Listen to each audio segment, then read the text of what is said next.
Hello, my dear students. You are watching WS Academy, and this lecture is for ancient history. You all know that जो भी हमारे साथ batch पे जुड़े हुए थे उसमें मैंने खुद एंशंट हिस्ट्री पढ़ाया उनको और आई टॉट देम मैंने हैंड रिटन नोट्स से पढ़ाया, खुद मैंने नोट्स बनाए और शॉर्ट नोट्स बनाए थे, उनको पढ़ाया था। तो बहुत टाइम हो गया तब से मैंने उनको बोला भी था रिवाइज करने के लिए एंड रिस्पॉन्स भी बहुत अल्हम्दुलिल्लाह बहुत अच्छा था। एंशंट हिस्ट्री से कम क्वेश्चंस आते हैं, लेकिन हर साल 2-3 क्वेश्चंस आते हैं, चाहे वो यूपीएससी हो या केएस हो। तो जो हमने कंप्लीट किया, आई थिंक ऑलमोस्ट 15 लेक्चर्स में कंप्लीट किया हमने वो। And now I was going through the previous year papers और अल्हम्दुलिल्लाह सारे पॉइंट्स मैंने उनको पढ़ाए हैं। जितने भी मैंने 1995 से लेके 2020 तक जितने भी क्वेश्चंस एंशंट हिस्ट्री से आए हैं वो मैंने देखे। उसमें से I think 80% of the questions हमने ऑलरेडी मैंने उनको पढ़ा है और बहुत बार रिवाइज भी रिपीटेशन भी उनका हुआ है, क्योंकि मैं साथ साथ उनको बोलती थी कि कौन सा किंग के बारे में ज़्यादा इम्पोर्टेंट है पढ़ना, कौन सी डायनास्टी के बारे में ज़्यादा इम्पोर्टेंट है पढ़ना और क्वेश्चंस कहाँ से बनते हैं। तो आज मैंने सोचा कि अब बहुत टाइम हो गया, रिवाइज भी बच्चों ने किया होगा और अब हम प्रीवियस ईयर पेपर जो भी आईएएस में 1995 से लेकर 2020 तक आए हैं एंशंट हिस्ट्री के क्वेश्चंस, क्योंकि 1 मार्क से भी इंसान रहता है फिर एग्जाम में, तो अगर टाइम है हमारे पास तो एंशंट हिस्ट्री से। और क्या है कि ये आपको मेंस में भी कल आंसर राइटिंग में हेल्प मिलेगी, अगर आप कोई लिटरेचर टाइप, फिलोसफिकल टाइप ऐसे भी लिखते हैं, बहुत सारी ऐसी चीज़ें हैं। और ऑब्वियसली जो सिलेक्शन बच्चा लेता है वो कभी कंप्रोमाइज़ नहीं करेगा कोई एक कंपोनेंट छोड़ने के लिए। तो I suggest all of you that you just go through the ancient history. जिन्होंने नहीं पढ़ा है और जिन्होंने पढ़ा है आप रिवाइज कर लो। और एक बात ये है कि बहुत सारे बोलते थे कि हम कहाँ से पढ़े। देखो केएस में मैंने देखा है जैसे समुद्रगुप्ता पे, अशोका पे क्वेश्चंस आते हैं, वो सिंपल से क्वेश्चंस आते हैं और अगर ज़्यादा से ज़्यादा पूछेंगे भी यूपीएससी लेवल का पूछ सकते हैं। वो इतने सारे क्वेश्चंस आए हैं 1995 to 2020 तक कि अगर आप वो ही अच्छे से कर लेंगे तो आपको एक आइडिया मिलेगा, उन्हीं इम्पोर्टेंट टॉपिक्स के रिलेटेड आएंगे। तो उनके लिए मैं बोलूँगी कि अगर आप फिर से बताना चाहते वो ये पूछना चाहते हैं कि आप किस किताब से इसको पढ़ेंगे, आई थिंक जो तमिलनाडु की किताब है हिस्ट्री की, उसमें एंशंट हिस्ट्री भी दी है और मेडिवल भी दी है। That is more than sufficient for KS examination, that is more than sufficient. And if you want to study it more and more in depth तो 11th और 12th, 11th की वो आर एस शर्मा और 11th की ही शायद दूसरी है medieval के लिए, वो बेस्ट मानी जाती है। लेकिन तमिलनाडु हिस्ट्री जो है वो किताब है जो एंशंट और मिडिवल दे के है, उसको आप रिवाइज कर लो, बेस्ट है और जल्दी भी हो जाएगा। और जो मेरी हैंड रिटन नोट्स है उनको अगर आप रिवाइज कर लोगे, मुझे लगता है 1 दिन में ही रिवीजन हो जाएगा सारे इन नोट्स का। तो चलिए मैं पार्ट्स में इसको डिवाइड करती हूँ सो दैट आपको भी थोड़ा सा किसी को ड्राई लगता है आपको भी मुश्किल ना लगे। छोटे छोटे पार्ट्स में मैं इसको दूंगी। आज हम तकरीबन 25 क्वेश्चंस करेंगे, तो उसके बाद कल दूसरा पार्ट में लेके आऊँगी। So let's get started. Question number 1, Who among the following was a Brahmavidini who composed some hymns of the Vedas?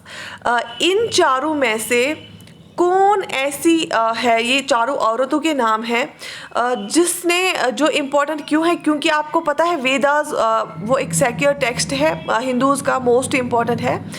तो उसमें जैसे हम सेक्युलर टेक्स्ट में वर्सेस बोलते हैं ना, वर्सेस मैं आपको विद एक्सप्लेनेशन बताऊंगी, जैसे वर्सेस बोलते हैं ना कि ये वर्स है, तो इसी तरह से वेदास में हाइमन्स होते हैं। ऋग्वेदा में हाइमन्स, आपको पता है ऋग्वेदा 1024 हाइमन्स है, ठीक है। तो जैसे कुछ वर्सेस होते हैं, जैसे पोइट्री में वो स्टंजास होते हैं, वैसी हाइमन्स होते हैं इसमें। तो इन चारों औरतों में किसने कंपोज किया है हाइमन्स ऑफ वेदास? वेदास में लिखा किसने है, किसके नाम को एट्रीब्यूट किया गया है कि इसने ये वेदा लिखा है, कंपोज किया है? तो कौन सी इन चारों में से कौन सी वो ब्रह्माविदिनी है? देखो मैं आपको बोलूँगी ब्रह्माविदिनी क्या होता है। इसका आंसर है ए पार्ट, लोपामुद्रा है।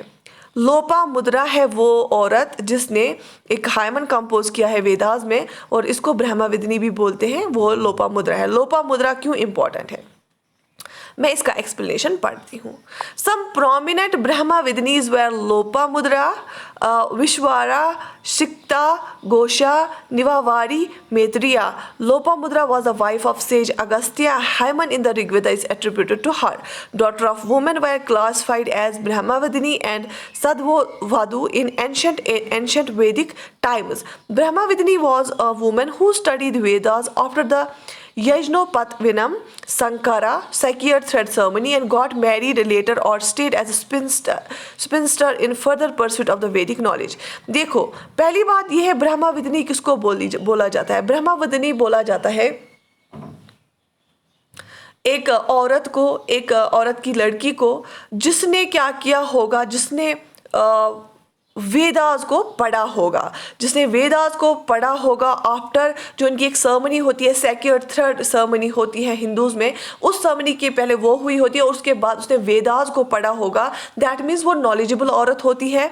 और जो कुछ इंपॉर्टेंट के नाम मैंने यहाँ पे मेंशन किए हैं जो ब्रह्मविदिनीज है, और उसमें इंपॉर्टेंट है लोपामुद्रा इसलिए इंपॉर्टेंट है क्योंकि ये वाइफ थी, एक सेठ था अगस्त्या, उसकी ये वाइफ थी, उसकी बीवी थी लोपामुद्रा, इसलिए ज़्यादा इंपॉर्टेंट है. और इसने एक हायमन लिखा है ऋग्वेदा में जो इसको बोला गया कि इसने कंपोज किया है, तो इसीलिए ये इंपॉर्टेंट है. तो याद रखना है कि लोपामुद्रा है वो जिसने एक हायमन लिखा है वेदास में, और एक ब्रह्मविदिनी है, मतलब इसने वेदा पढ़ा हुआ है. ठीक है. अब देखो यहाँ पे लिस्ट 1 और लिस्ट 2 दिया गया है. ये भी मोस्ट इंपॉर्टेंट, जितने भी एराज आते हैं ना एंशिएंट हिस्ट्री में, वहाँ से क्वेश्चंस बनते हैं. ये क्वेश्चन क्यों एग्जाम में आया है? क्योंकि डिफरेंट एराज का है, डिफरेंट पीरियड्स का है. देखो, विक्रम एरा, साका एरा, गुप्ता एरा और काली एरा. मतलब कि ये विक्रम एरा, साका एरा, गुप्ता एरा, काली एरा, मतलब जैसे गुप्ता एरा कब से स्टार्ट हुआ, काली एरा कब से स्टार्ट हुआ, साका एरा कब से स्टार्ट हुआ, विक्रम एरा कब से स्टार्ट हुआ. तो आप खुद भी कोशिश कर लीजिए इसको क्वेश्चन को आंसर करने की. देखिए, पहली बात,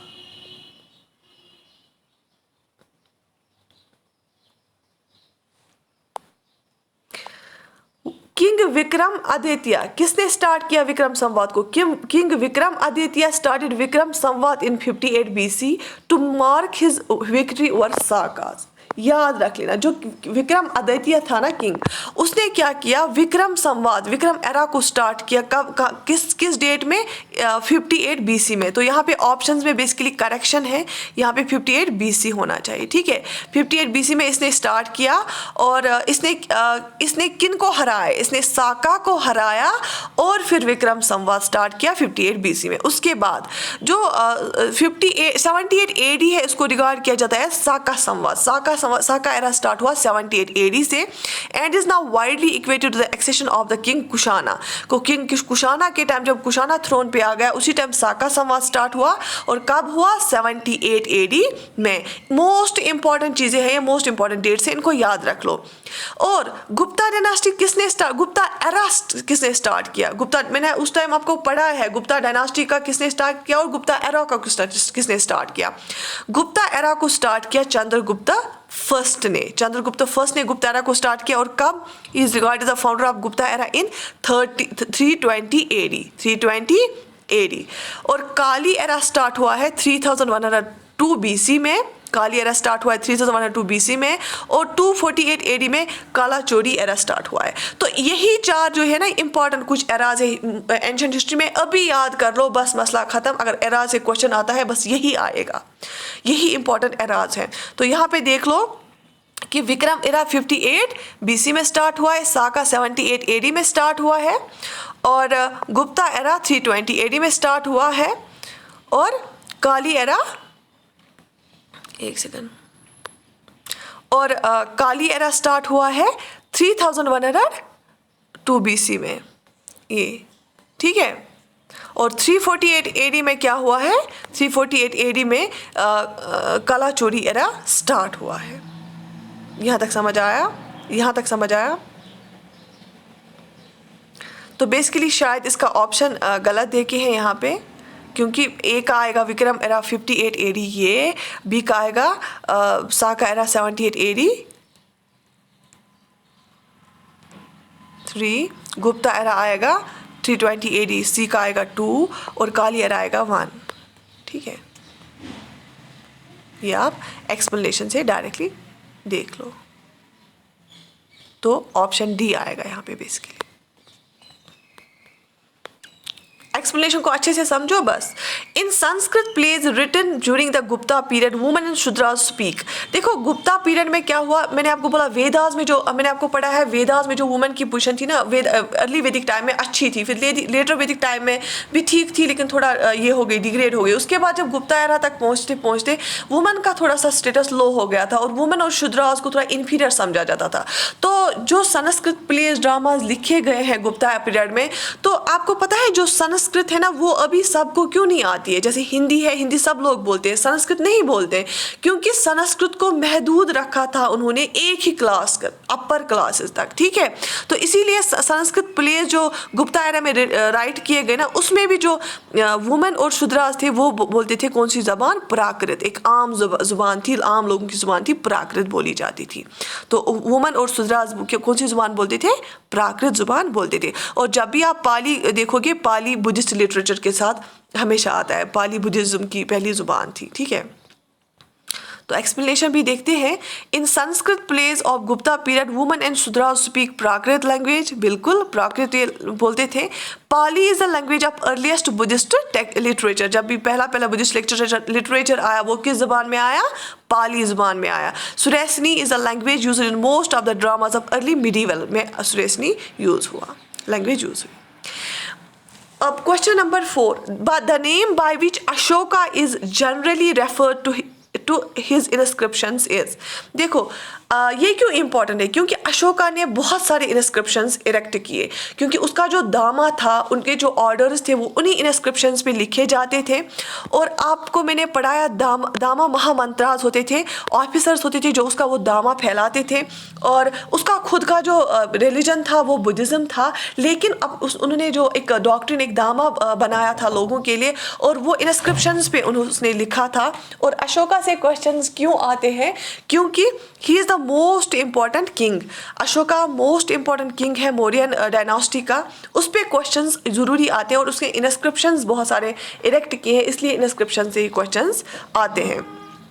तो उसका जो एक नाम जो था अशोका का, उसके इंस्क्रिप्शंस में कौन सा नाम लिखा जाता था, प्रियादर्शी, प्रियादर्शिका भी और प्रियादर्शी भी उसको बोलते हैं, ये लिखा जाता था। Option D. ये देखो आप, in the inscriptions found in Maski village, Maski वाला इंस्क्रिप्शन मशहूर है इसका अशोका का, in Raichur district of Karnataka.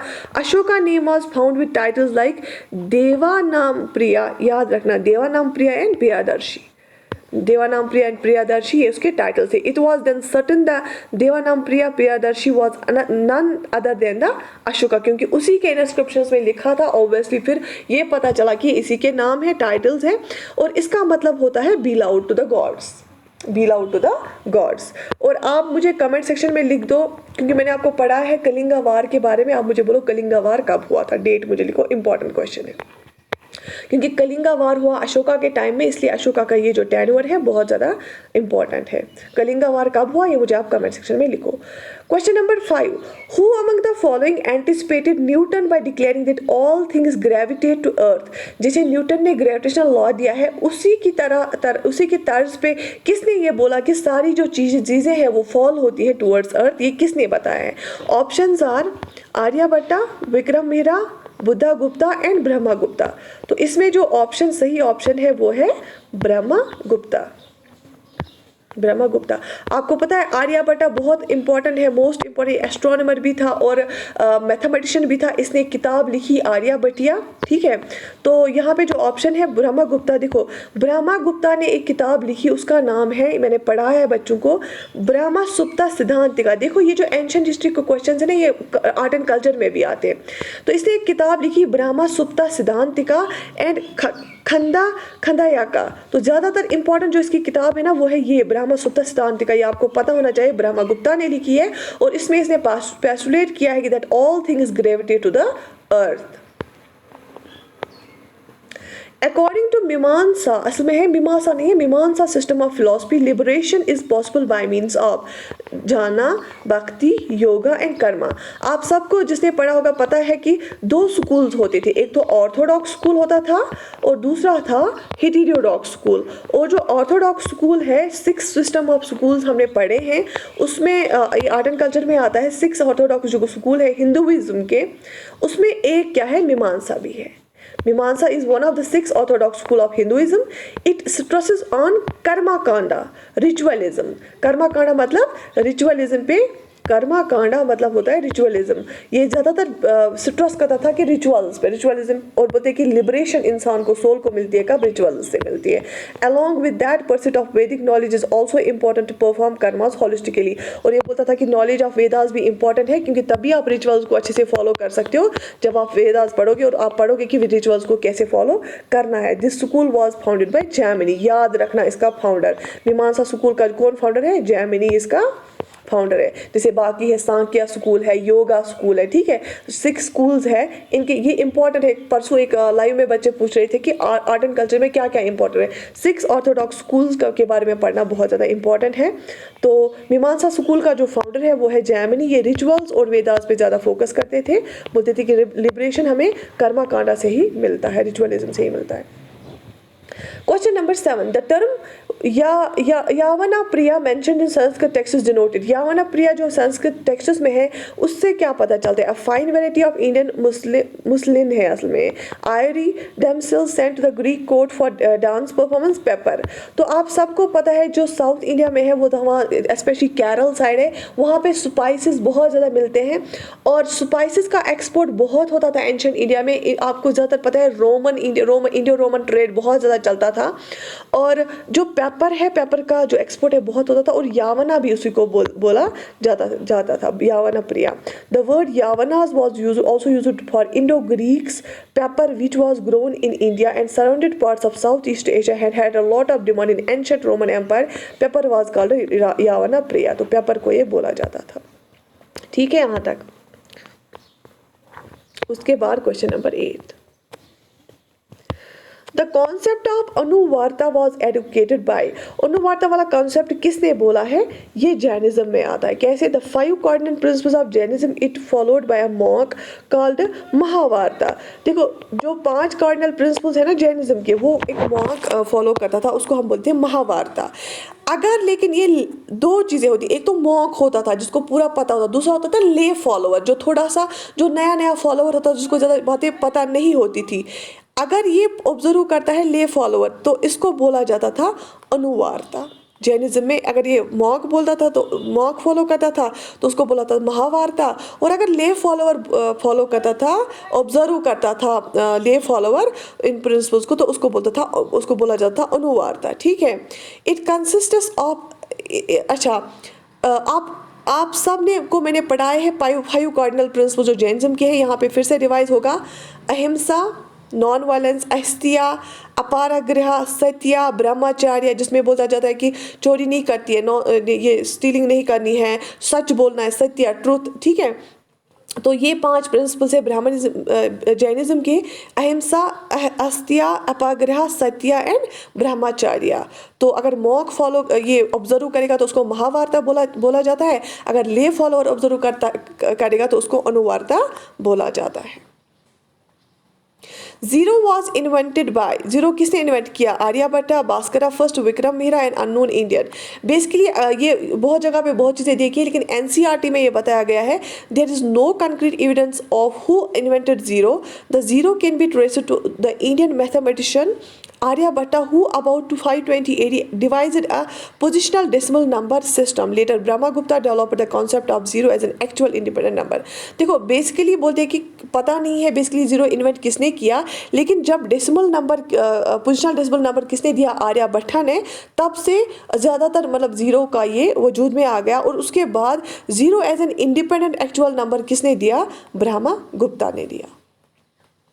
इसलिए हम बोलते हैं कि इंडियन अननोन इंडियन है, जीरो का, लेकिन इन्वेंशन यहीं पे हुआ है, ठीक है।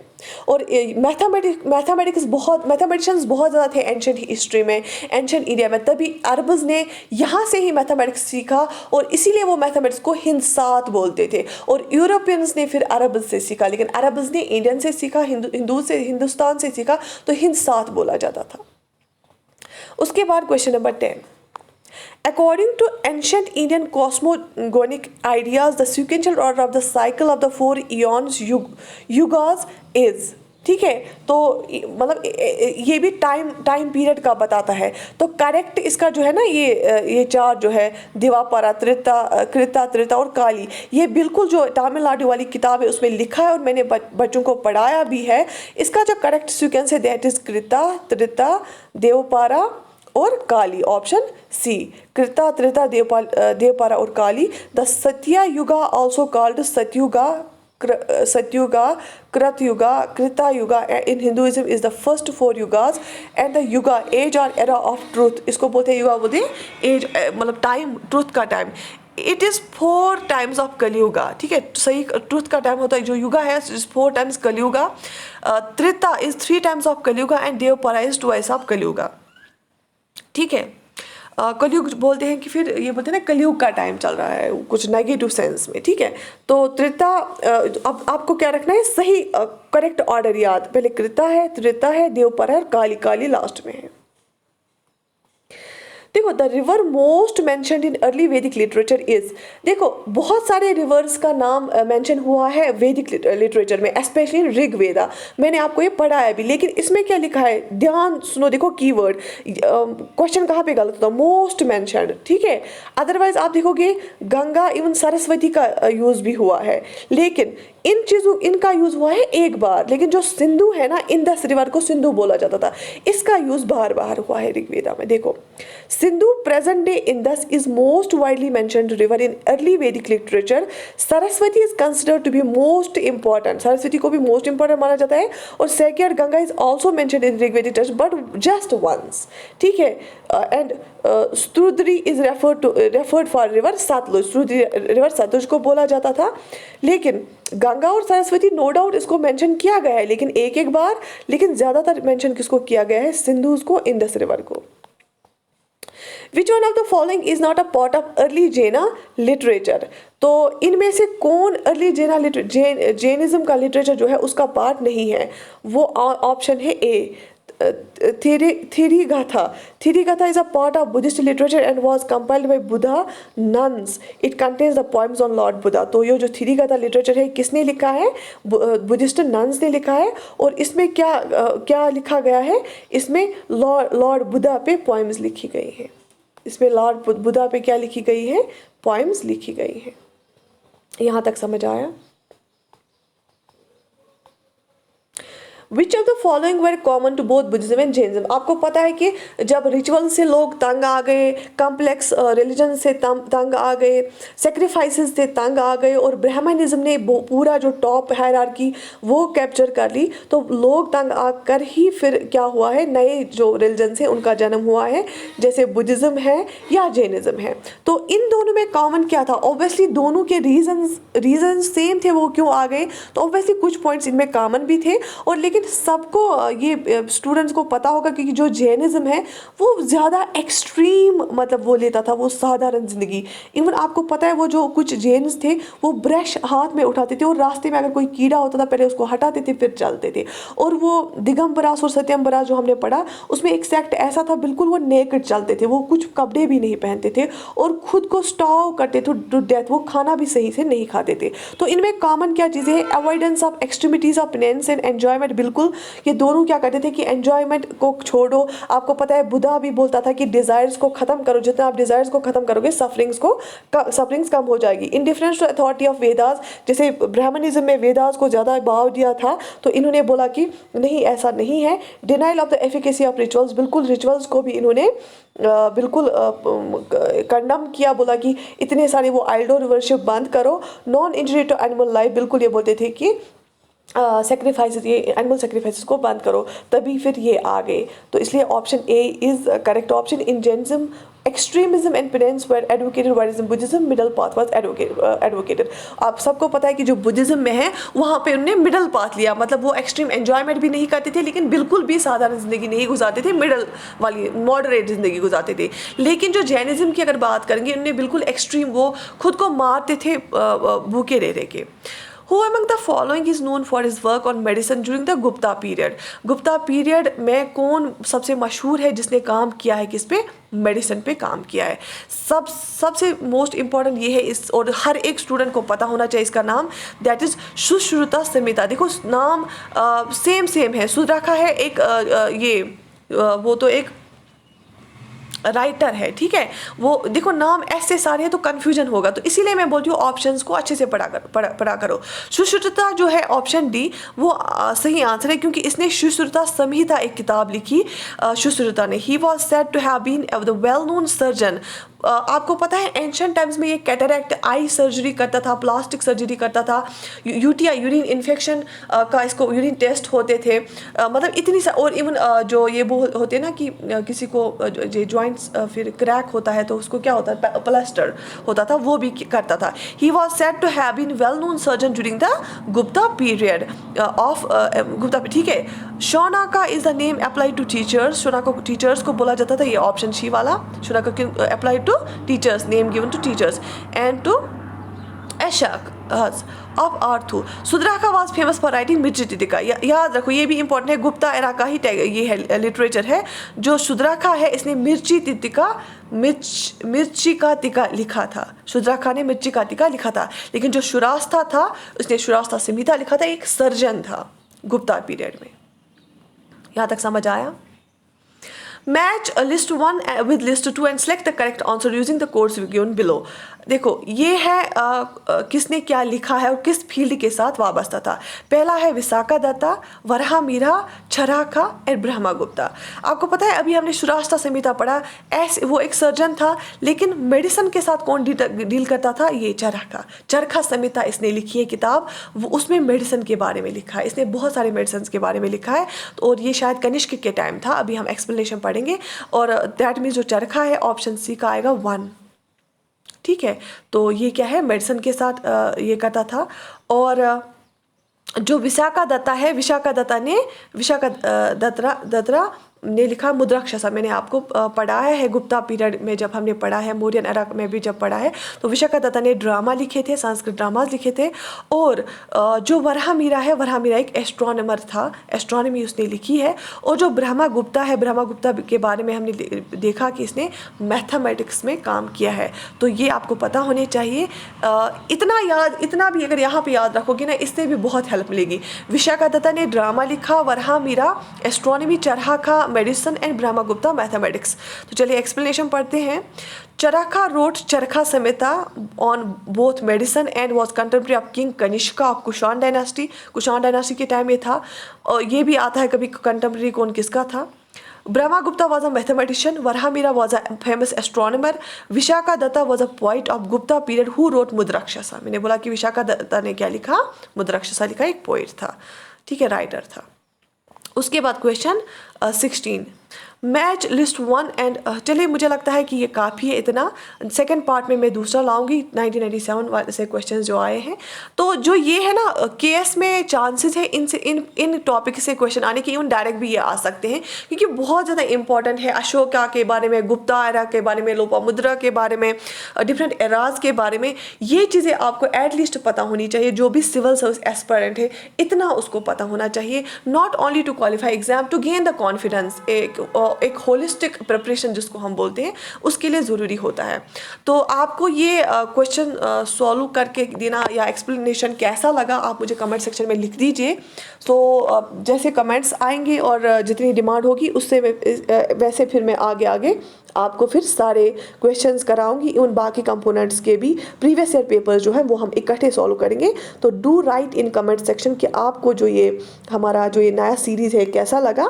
सो I wish you all the best. Take good care of yourself and keep working hard.